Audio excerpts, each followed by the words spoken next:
द्रवही पचना सुनी कुलिशा पसाना। द्रवही पचना सुनी कुलिशा पसाना। पूरे जन प्रेमाना जाई बखाना। जाई बखाना। द्रवही पचना सुनी कुलिशा पसाना। वचन सुनी कुलिशा पसाना। पुरजन प्रेमाना जाई बखाना। पुरजन इसी बात को भागवत जी में बड़ी सुंदर व्याख्या से कहते हैं। अस्पंदनम गतिमताम पुलकः तरुणाम हंसाय मद्रिरबला हरिदास बरयो यद राम कृष्ण चरणास परसः प्रमोदः। कहा महाराज, जैसे ही अद्रूप बंसी पेड़ निदान करते हैं हमारे कन्हैया, बहने वाली कल कल करके बहने वाली जमुना स्थिर हो जाती है, प्रेम में इतनी विह्वल हो जाती है, स्थिर हो जाती है और जड़ चैतन्य हो जाता है, चैतन्य जड़ हो जाता है और स्थिर रहने वाला पत्थर पिघल कर बह जाता है। भगवान की लीला यत्रो तिसर्गः। तिसर्ग किसको कहते हैं? कहा हमारे गोविंद का 3 धाम है। कौन कौन? गोकुल, मथुरा और तीसरा द्वारिका। इन तीनों धामों में से 2-2 परिकर है। तीनों धाम के 2-2 परिकर है। परिकर मतलब उनके साथी, संगत में साथ देने वाले, खेलने वाले, उनके साथ लीला करने वाले। अगर भगवान अकेले रहे तो कौन सी लीला कर पाएंगे? कोई रामलीला मंच पे आए या कृष्ण लीला मंच पे आए और अकेले आ जाए, या तो कृष्ण बनेगा या कंस बनेगा या तो ग्वाल बनेगा, एक ही चीज बन सकता है। तो जब रामलीला मंडली को आप बुलाएंगे या कृष्ण मंडली को बुलाएंगे, रासलीला वाले को, तो पूरा परिकर लेके आते हैं, 22, 23, 30, 50। क्यों? इसी में कोई जसोदा मैया बन गई, कोई नंद बाबा बन गए, कोई ग्वाल बाल बन गए, कोई कंस बन गया, कोई शिशुपाल बन गया। तो परिकर लेके आते हैं। ठीक परमात्मा भी जब धराधाम पर अवतरित होते हैं तो अपने परिकर को लेकर के आते हैं, अपने सहयोगियों को लेकर के आते हैं। जैसे रामावतार में भगवान राम का अवतार होने लगा तो राम जी ने सबसे कहा कि जिसको जिसको धराधाम पर चलना है तो बंदर, भालू, पेड़, वृक्ष, कीट पतंग, जिसको जो बनना है वो बन जाओ, हमारी सेवा में चले चलो। तो जितने बंदर, भालू, रीछ जितने बने सब भगवान की आज्ञा से बन करके आए, सहयोग करने के लिए भगवान की लीला में। अंगद हनुमान जी बंदर बन करके आ गए, ब्रह्मा जी रीछपति बन करके आ गए, शंकर भगवान बंदर बन करके आ गए, हनुमान के रूप में प्रकट हो गए। तो जितने भी देवता देवी थे, कुछ कोई वृक्ष बन गया, कोई लता बन गया, कोई पता बन गया और तरह तरह के वेश धारण करके यहाँ पर उपस्थित हो गए। ठीक ऐसे ही कृष्णावतार में तीनों धामों में से परिकर लेकर के भगवान कृष्ण अवतरित हुए। और देखिए, जब लीला में सहयोग करने के लिए धराधाम पर आए तो गोकुल में कौन आया? काशीदामा, मधुमंगल, उद्धव जी, अक्रूर जी, ये सब परिकर बन करके भगवान के आए, भगवान के साथ लीला करेंगे। द्वारिका में कौन आया? कहा द्वारिका में रुक्मिणी जी, सत्यभामा जी, जितनी रानियां हैं परिकर बन करके आए, प्रकट हो गई।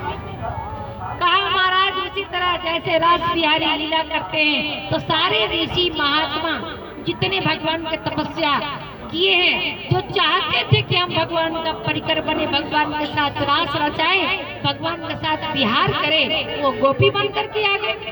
ग्वाल बनकर के आ गए, कुछ गैया बनकर आ गए, कुछ बछड़े बनकर के आ गए। भगवान के लीला में सहयोग करने के लिए सब अपने अपने स्वरूप को धारण करके आ गए।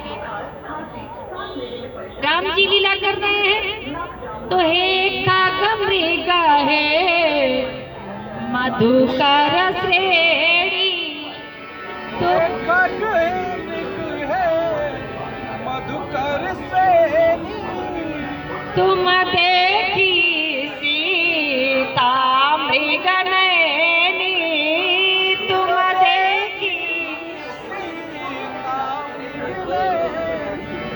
खग से, मृग से, पशु से, पक्षी से, लता से, पिता से पूछ रहे हैं क्योंकि लीला करने में लीला करनी है। ठीक इसी प्रकार से यहाँ भी कृष्ण अवतार में भी भगवान लीला कर रहे हैं। तो यहाँ लीला देख करके ब्रह्मा जी को मोह हो गया, और जब मोह हो गया तो इसीलिए कहा मोह्यंती इति सूर्या, सारे देवता भी भगवान के लीला को देखकर मोहित हो जाते हैं। अच्छा, कहने का तात्पर्य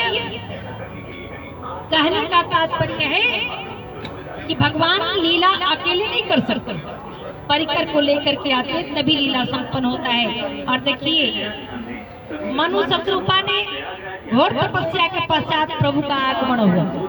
घोर तपस्या करते हैं मनु शत्रुपा, तब भगवान को पुत्र के रूप में प्राप्त करते हैं।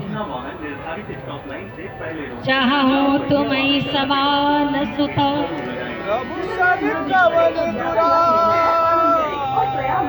घोर तपस्या की, तब जब भगवान प्रकट हुए तब बात तुम्हारे जैसा पुत्र चाहता हूँ प्रभु, अगर कृपा हो जाए चाहो तुम्हें समान सुता।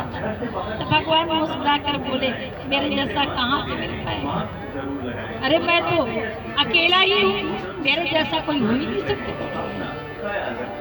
महाराज मेरे जैसा कोई नहीं हो सकता, पर भगवान जुगल स्वरूप में है, वो तो अकेले मांग रहे थे चाहूं तुम्हें समान सुता प्रभु सन कौना दुरा, अकेले आई।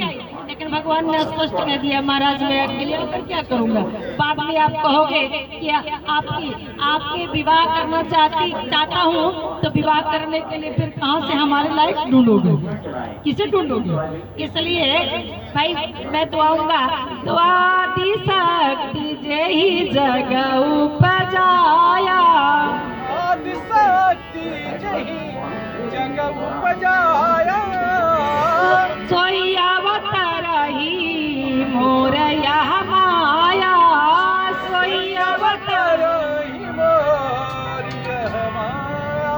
मैं अकेले नहीं आऊंगा तो आपके यहाँ, लेकिन अपनी माया को अपनी शक्ति को लेकर के आऊंगा।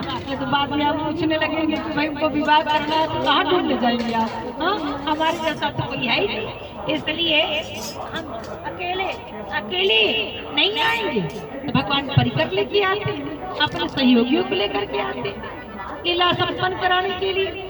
अगर मान लीजिए मुझे अकेले कथा कहना हो और कोई आना हो तो कथा होगी क्या, आपको सुनना हो और कोई कहने वाला ना हो तो होगी क्या, संभव ही नहीं है। तो जब तक एक दूसरे का हम सहयोग नहीं करेंगे तब तक होने वाला नहीं है। तो भगवान ने कहा जब तक हम अपने परिकर को लेकर नहीं चलेंगे तब तक हमारी काम बनने वाली नहीं है। अच्छा देखिए मेरी यहाँ माया शक्ति है, भगवान कहते हैं इसलिए मैं लेकर के आऊंगा। बाद में आप विवाह के लिए कहोगे तो फिर हम इनसे विवाह कर लेंगे, ये रहेंगे तभी तो संभव है। धराधाम पर आने की भूमिका भगवान ने बनाया। जय विजय को श्राप देकर 3 जन्मों के लिए धराधाम पर पहले भेज दिया, भूमिका बनानी पड़ती है। अब कथा कहना क्या भूमिका बनी कि कथा हो जाए। अब कथा की भूमिका बने कि महात्मा जब तक आप सुनोगे नहीं तब तक कथा में रुचि नहीं होगी।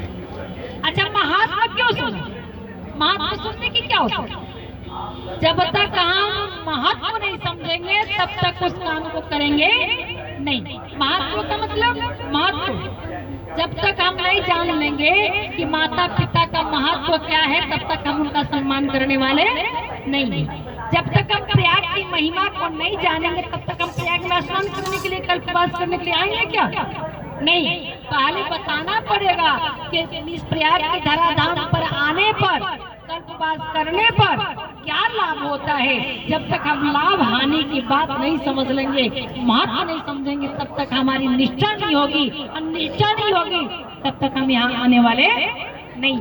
व्यक्ति पहले महत्व समझता है, मतलब जानता है और फायदा समझता है, इससे क्या लाभ है, तब जाकर वो काम करता है। यहाँ पर आप घर छोड़कर, परिवार छोड़कर, सब कुछ छोड़ करके यहाँ उपस्थित है प्रयागराज की धारा धाम पे।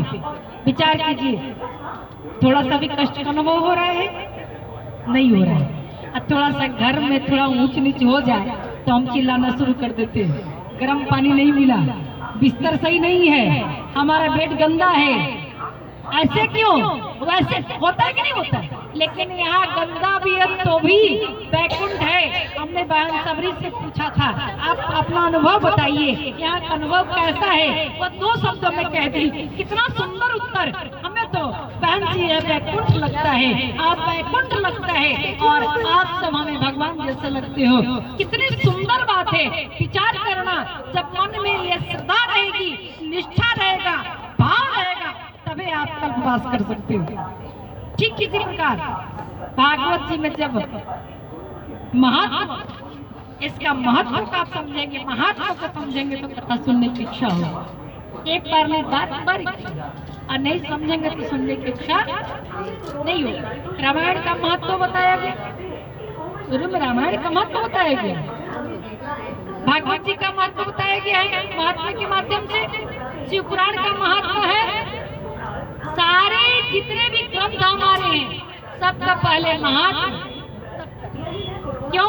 क्योंकि जब तक हम महत्व नहीं समझेंगे, महत्व नहीं समझेंगे, तब तक उसकी प्रतिष्ठा नहीं होगी, और जब तक प्रतिष्ठा नहीं होगी तब तक हमें, अब दवा हम ले रहे हैं डॉक्टर के पास दिखा करके, और दवा जब तक डॉक्टर के पास दिखाए, और डॉक्टर को दिखा लिया और डॉक्टर ने कहा ये खाओगे तो बुखार उतर जाएगा, इस महत्व को हम समझ गए तो दवा खाएंगे तो बुखार उतर जाएगा।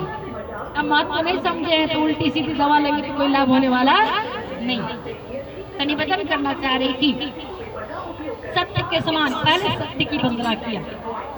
क्यों? क्योंकि धर्म दूसरा सत्य समाना, धर्म दूसरा आगम निगमा पुराण बखाना, आगम निगमा। इसलिए सत्य स्वरूप परमात्मा का यहाँ गुणगान किया गया है, सत्य स्वरूप परमात्मा का ही यहाँ पर वर्णन किया गया है, सत्य के रूप में ही परमात्मा का प्रतिपादन किया गया है, और सत्य को ही परमात्मा के रूप में माना गया है। इसलिए यहाँ पर सत्य का ही वंदना किया गया है। निवेदन करना चाहती हूँ, द्वितीय स्कंद में अनुबंध चतुष्टय है, और इसके अंतर्गत भागवत सुनने का अधिकारी कौन है, किसको भागवत सुनना चाहिए, किसको नहीं सुनना चाहिए, इस बात पर विचार है। जिसको कष्ट है वो नीचे ना बैठे, कुर्सी पर बैठ कर कथा सुन सकती है। नहीं नहीं, आप उठिए, उसको बैठिए ना, घर बैठे आप फैला, कोई दिक्कत नहीं है। प्रेम से बोले श्यावर रामचंद्र भगवान की, वृंदावन बिहारी लाल की। भगवान ये नहीं कहते हैं कि कष्ट में रहो, जैसे भी सुनो और सुनो, बढ़िया से पैर फैला के सुनो। भज राधे गोविंदा, भज राधे गोविंदा,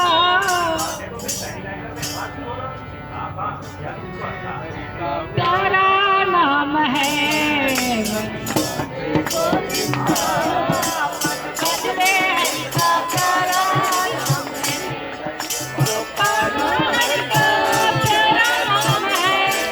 नंदलाला हरि का प्यारा नाम है,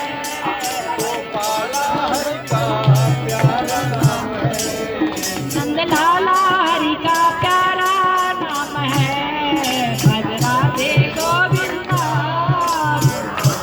हरि का प्यारा नाम है।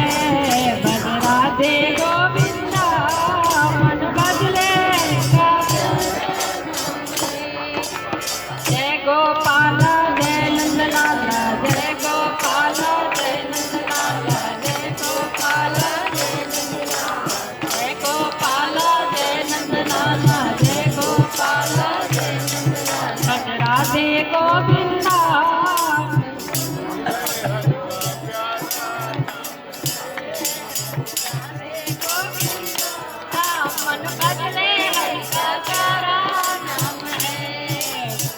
से गोविंदा मन बदले हरि का प्यारा नाम है। गोपाल हरि का प्यारा नाम है। नंदलाला हरि का प्यारा नाम है।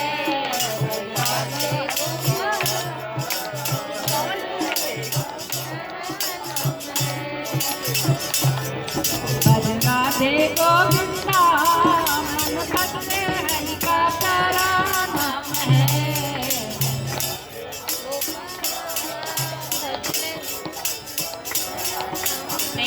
वृंदावन लाल की जय।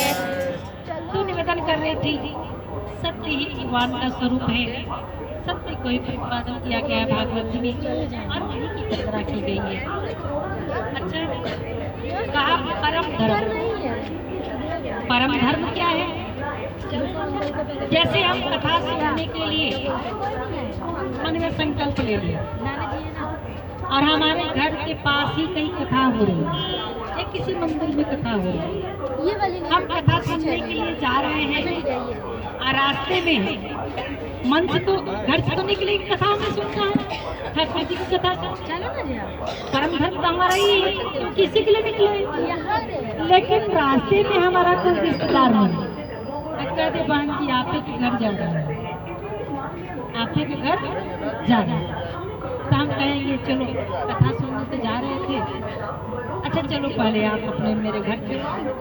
घर ले आए, स्वागत कराए। अब बहन जी बैठ गई, घंटे में कथा समाप्त हो गया, तो हम परम लक्ष्य से भटक गए कि नहीं भटके? परम धर्म से भटक गए कि नहीं भटके? उचित ये है कि हम उनसे कहे बहन जी आप आइए, ठीक है, चलिए ना कथा सुनकर आते हैं, फिर आपको अपने घर ले चलते हैं, फिर बैठ कर दोनों बहन बात करेंगे, क्योंकि परम लक्ष्य तो परमात्मा है। परम लक्ष्य तो हमारा परमेश्वर से बंधा है, परम लक्ष्य तो हमारे भगवान है। हर मानव का परम लक्ष्य भगवान को प्राप्ति करना है, क्योंकि जब जन्म होता है तो जीवात्मा भगवान से कहता है हे परमात्मा 84 लाख योनि में भटक भटक कर मैं थक गया हूँ, कृपा करके अब तो उद्धार कर दो, अब तो कल्याण कर दो। अगर कल्याण कर दोगे तो हम तुम्हारा भजन करेंगे, सत्संग करेंगे, हम तुम्हारा ही सुमिरन करेंगे, तुम्हारा ही चिंतन करेंगे। भगवान कृपा करके का तन दे देते हैं, मानव बना देते हैं, और जब मानव बन करके धराधाम पर हम अवतरित हो जाते हैं, जन्म ले लेते हैं, तो जन्म होने में भी बड़ा कष्ट, बहुत कष्ट। लेकिन फिर भी गर्भ में पड़ा पड़ा जीवात्मा कहता है परमात्मा जैसे कृपा करके मानव का तन दिया है, वैसे कृपा करके इस गर्भ की वेदना से मुक्त कर दो, हम तुम्हारा भजन करेंगे, हम तुम्हारा भजन करेंगे, हम तुम्हारा सुमिरन करेंगे, हम तुम्हारा चिंतन करेंगे, हम तुम्हारा मनन करेंगे। 9वें महीने गर्भ से बाहर आ गया, बाहर आ गया और कह रहा था कि सुमिरन करेंगे, चिंतन करेंगे, मनन करेंगे, पूजन करेंगे, तुम्हारे अलावा कुछ नहीं करेंगे। लेकिन गर्भ से बाहर आते ही सबसे पहला स्वर क्या निकला? कहा कहा कहा। बच्चा कैसे रोता है? कहा कहा कहा, कहाँ आ गए, कहाँ आ गए। और जैसे ही कहा होने लगता था, खुशी में माताएं, बहनें, भाभियां, चाचियां, नानियां, जो भी है, दादियां कहने लगती है अरे तुम्हारा घर है, हम तुम्हारी माँ है, हम तुम्हारी दादी है, बाबू देखो ना हम तुम्हारी दादी, बाबू देखो ना हम तुम्हारी माँ है। आप देखें कह के क्या आया था, आपका भजन करेंगे, सुमिरन करेंगे। तो बचपन में सिखाया गया धराधाम सत्य है, जवानी में सिखाया गया अर्थ काम सत्य है। जब पिंजड़े का पंछी उड़ चला तो अंत में सिखाया गया राम नाम सत्य है। जब तक जीवित रहा तब तक किसी ने नहीं कहा कि राम का नाम ही सत्य है, किसी ने नहीं कहा, किसी ने नहीं कहा कि राम का नाम सत्य है। सबने कहा घर सत्य है, परिवार सत्य है, दुकान सत्य है, काम सत्य है, विवाह सत्य है, बेटा सत्य है, बेटी सत्य है, यही संसार सत्य है। लेकिन जब मर गया तो चार लोग पीछे से कहते हैं राम नाम सत्य है। हमारे दरपात्र जी के बड़े शिष्य थे वेदांती जी महाराज, मुझे अक्सर याद आता है, कहते थे तो ही अभी उनका भजन याद आता है, भज राधे गोविंदा रे पगला राधे गोविंदा, भज राधे गोविंदा रे पगला राधे गोविंदा, भज राधे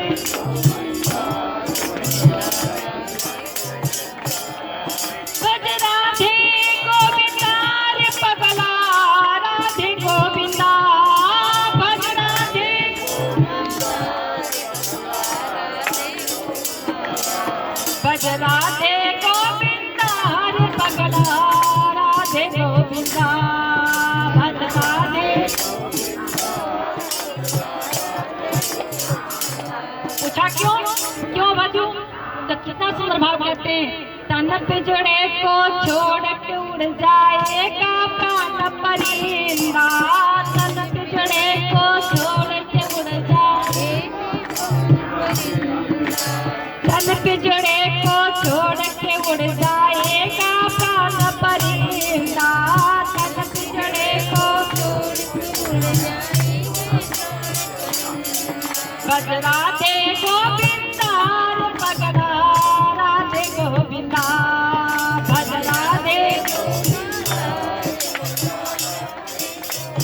क्यों? क्योंकि झूठी तेरी दुनियादारी, झूठा तेरा मेरा, झूठी तारी दुनिया तेरी, झूठा तेरा मेरा। यहाँ तक तक जो कुछ तक रहे, जो कुछ भी दृष्टि गोचर हो रहा है सब झूठा है, कुछ भी अपना नहीं है। कहाँ झूठी सारी दुनियादारी, झूठा तेरा मेरा, झूठी तेरी दुनियादारी, आज रुके हो कल चल देना जोगी वाला फेरा, आज रुके हो कल चल देना, आज रुके हो कल चल देना, आज रुके हो जोगी वाला फेरा रे पगला राधे गोविंदा, भज राधे गोविंदा रे पगला, भज राधे गोविंदा रे पगला राधे गोविंदा, भज राधे। महाराज कुछ भी होने वाला नहीं है, बिना सत्संग के हित होने वाला नहीं है। अरे नारद बाबा के मन में, जब नारद बाबा के मन में आसक्ति आ गई, मोहिनी को, विश्व मोहिनी को देख करके विवाह करने की इच्छा उत्पन्न हो गई, नारद बाबा के मोह हो गया, तब नारद बाबा ने भगवान से कहा महाराज अपना स्वरूप दे दो, हम विश्व मोहिनी से विवाह कर लेंगे, आप अपना स्वरूप दे दो। लेकिन अंत में एक निवेदन और कर दिया, प्रभु विश्व मोहिनी का स्वरूप लोभित हो जाए, ऐसा स्वरूप तो चाहिए आपका, आप अपना स्वरूप तो दीजिए, लेकिन एक काम और कीजिएगा। पूछा क्या? काजे ही विधि होई ना सही तो मोरा, काजे ही विधि होई का महाराज, जिस विधि से हमारा हित होगा वही काम कीजिएगा, दूसरा काम नहीं कीजिएगा। यही विधि होई ना सही तो मोरा,